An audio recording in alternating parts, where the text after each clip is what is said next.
పాకిస్తాన్ నుంచి అన్ని దిగుమతులు ప్రత్యక్షంగా పరోక్షంగా పాకిస్తాన్ నుంచి అన్ని ఇంపోర్ట్స్ డైరెక్ట్గా ఇండైరెక్ట్గా ఏది గూడ్స్ అయినా సరే ఇండియా కంప్లీట్గా బ్యాన్ చేసింది. ఈ దిశగా director general of foreign trade వాళ్ళు నోటిఫికేషన్ ఇష్యూ చేశారు. జాతి భద్రత పబ్లిక్ పాలసీ దృష్ట్యా ఈ నోటిఫికేషన్ జారీ చేస్తున్నట్టు చెప్పారనమాట. అంటే national security and public policy base చేసుకుని కంప్లీట్గా ఇండియా డైరెక్ట్గా ఇండైరెక్ట్గా అన్ని గూడ్స్ ఏదైతే పాకిస్తాన్ నుంచి ఇంపోర్ట్ చేసుకుంటుందో మొత్తం బ్యాన్ చేసేస్తుంది. మనకు తెలుసు పహల్గామ్ టెర్రర్ అటాక్ తర్వాత ఇండియా పాకిస్తాన్ మీద అనేక చర్యలు తీసుకుంటుంది, అనేక డెసిషన్స్ తీసుకుంటుంది అనమాట. దీనికి సంబంధించి director general of foreign trade వాళ్ళు కూడా నోటిఫికేషన్ జారీ చేశారు.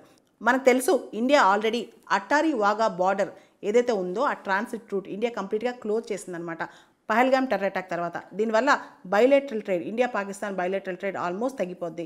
ఇంకా కూడా ఇప్పుడు ఇండియా కంప్లీట్గా ఇంపోర్ట్ బ్యాన్ చేసేసిందనమాట. దీనికి సంబంధించి మనం చూస్తే ఇండియా పాకిస్తాన్ మధ్య పెద్దగా అతి గొప్ప వాణిజ్య సంబంధాలు ఏం లేవు. ఉదాహరణకి ఏప్రిల్ నుంచి జనవరి వరకు అంటే 2024 ఏప్రిల్ నుంచి 2025 జనవరి వరకు కూడా India's exports to Pakistan India Pakistan company దాదాపు $447 million, not billion dollars worth goods, million, only million అనమాట, బిలియన్స్లో లేదు మన ట్రేడ్. అదేవిధంగా పాకిస్తాన్ నుంచి ఇండియాకి ఇంపోర్ట్ అనేవి దాదాపు $0.42 మిలియన్, చాలా తక్కువ అన్నమాట. $0.42 మిలియన్. ఇండియా పాకిస్తాన్ ట్రేడ్ అనేది చాలా మినిమం ఉంది, అది కూడా ఇండియా ఇప్పుడు సస్పెండ్ చేసేస్తుంది అనమాట. సో మనకు తెలుసు పహల్గామ్ టెర్రర్ అటాక్ తర్వాత ఇండియా పాకిస్తాన్ మధ్య టెన్షన్ స్టార్ట్ అయింది. ముఖ్యంగా పాకిస్తాన్ స్టేట్ స్పాన్సర్ టెర్రరిజం ఆపేంత వరకు ఇండియా పాకిస్తాన్ మీద చర్యలు తీసుకుంటూనే ఉంటుంది. ఇండస్ వాటర్ ట్రీటీ హాల్ట్ చేసేస్తుంది అనమాట.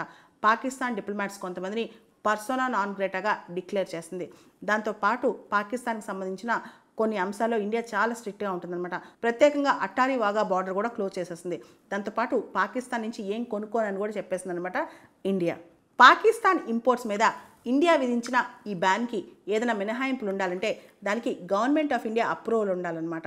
దాంతోపాటు మన ministry of ports shipping and waterways వాళ్ళు కూడా పాకిస్తాన్ ఫ్లాగ్డ్ షిప్స్ అనేవి భారతీయ పోర్ట్స్లోకి ఇండియన్ పోర్ట్స్లోకి ఎంటర్ కాకూడదు, పూర్తిగా పాకిస్తాన్ ఫ్లాగ్ షిప్స్ మన పోర్ట్లోకి ఎంటర్ కాకూడదు అని చెప్పి మనం బ్యాన్ కూడా విధించామన్నమాట. ఈ రిస్ట్రిక్షన్ అనేది మర్చెంట్ షిప్పింగ్ యాక్ట్ 1958లో సెక్షన్ 411 కింద ఇండియా విధిస్తుంది అనమాట. To safeguard Indian assets, cargo and port infrastructure.